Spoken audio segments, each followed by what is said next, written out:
હાય, કેમ છો? ગાયબના આજના એપિસોડમાં આપનું સ્વાગત છે. જો તમે પણ મારી જેમ અત્યારે 30s છો, તો તમારું બાળપણ જેમને જોયા વગર નહીં જ વીત્યું હોય તેવો મને વિશ્વાસ છે, એ ફ્રૂટીની મારે તમને આજે વાત કરવી છે, એટલે કે તન્વી હેગડેની વાત કરવી છે.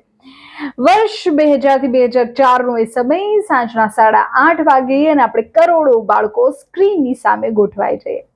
મમ્મી પપ્પાના ઠપકાથી બચવા, પોતાની નાની મોટી મુશ્કેલીઓને દૂર કરવા માટે જે બાળકી સોનપરી અને અલ્તુ ચાચાને બોલાવતી, એ ફ્રૂટી એટલે કે તન્વી હેગડે. એ સમયે દેશના દરેક બાળકની એ બેસ્ટ ફ્રેન્ડ હતી. અને પછી તો સોનપરીની છડી લેવાનો ટ્રેન્ડ શરૂ થયો એ ફ્રૂટીને જોઈને.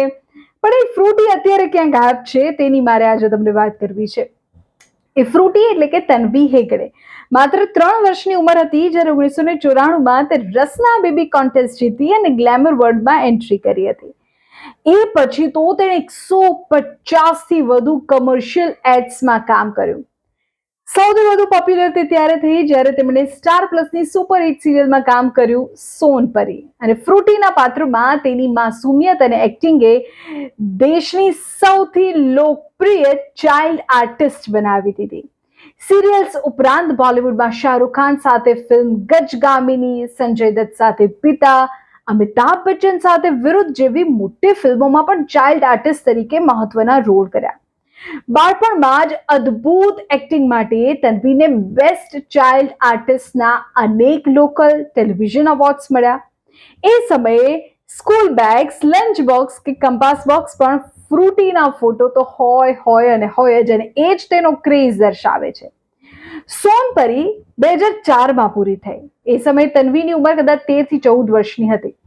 બાળપણથી જ તેમણે સતત શૂટિંગ કર્યું, એટલે લોકો એવું માનતા હતા કે હવે તેમનું એક્ટિંગ કરિયર તો પીક પર રહેવાનું છે, એ મોટી થશે, ફરી સિરિયલો, ફિલ્મોમાં જોવા મળશે. પણ થયું એવું કે તેણે ગ્લેમર વર્લ્ડથી બ્રેક લઈ લીધો. એવું કહેવાય છે કે તેના સતત શૂટિંગ શેડ્યુલ ના કારણે તેના અભ્યાસ પર અસર પડતી હતી. માતા પિતાએ નક્કી કર્યું કે હવે ભણવા પર ધ્યાન આપે.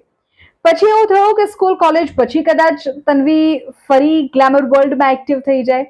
તેમણે 2012માં એક ફિલ્મમાં કમબેક કરવાનો પ્રયત્ન પણ કર્યો, ચાલુ મૂવી, જેમાં ચાઇલ્ડ આર્ટિસ્ટ તરીકે જે ઇમેજ તેની લોકોના મગજમાં સેટ થઈ ગઈ હતી, તેમાંથી એનું બહાર નીકળવું અઘરું બન્યું અને તેનું કામ એ સમયે બહુ નોટિસ ન થયું.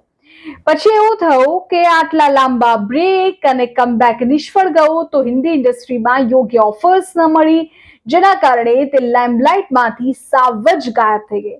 આજે તન્વી 30+ છે અને મુંબઈમાં જ રહે છે. પણ તે બોલિવૂડથી, ટેલિવિઝનના પડદાથી અને ફિલ્મોના પડદાથી, સ્ક્રીનથી દૂર છે. જો કે હિન્દી ફિલ્મો અને હિન્દી સિરિયલ્સમાં તે ખાસ જોવા નથી મળતી, પણ પ્રાદેશિક સિનેમામાં તે અત્યારે કામ કરી રહી છે. તેમણે કેટલીક મરાઠી ફિલ્મોમાં કામ કર્યું છે, જેમ કે શિવા, તાવપાડી નાઇટ્સ. પણ તે અત્યારે એક્ટિંગમાં બહુ એક્ટિવ નથી. સોશિયલ મીડિયા પર પોતાની તસવીરો ઘણી વખત શેર કરે છે. ટ્રાવેલિંગનો તેને ખૂબ શોખ છે, એટલે ફોટોઝ તે મૂકતી રહે છે. ત્યારે લોકો લખે છે કે તન્વી વગર તો મારું ચાઇલ્ડહુડ અધૂરું હતું, એ ફ્રૂટી વગર, એ સોનપરી વગર ચાઇલ્ડહુડ અધૂરું હતું. અને એ ફ્રૂટીને લોકો આગામી સમયમાં સિરિયલ અને ફિલ્મોમાં જોવા ઈચ્છતા હતા, પણ પછી અભ્યાસને લઈને લેવાયેલો બ્રેક એટલો લાંબો થઈ ગયો કે હિન્દી ફિલ્મો અને સિરિયલમાં તન્વી જાણે ગાયબ જ થઈ ગઈ. શું તમને અત્યારે પણ એ ફ્રૂટી યાદ છે? કમેન્ટ કરીને કહો. જો તમે પણ સોનપરી જોઈ હોય અને ફ્રૂટીને જોઈ હોય, અથવા તો તેના કોઈ કમર્શિયલ એડમાં કે કોઈ ફિલ્મોમાં તેમના કામને તમે પસંદ કર્યું હોય, તો કમેન્ટ કરીને કહેજો. ફરી મળીશું ગાયબના નેક્સ્ટ એપિસોડમાં. આપણા પસંદના વધુ એક એવા કલાકારની વાત કરીશું કે જે અત્યારે ગાયબ છે. આપણે સૌ તેમના ભૂતકાળના કામને જાણીએ છીએ, માણીએ છીએ, પસંદ કર્યું છે, પણ અત્યારે ગાયબ છે.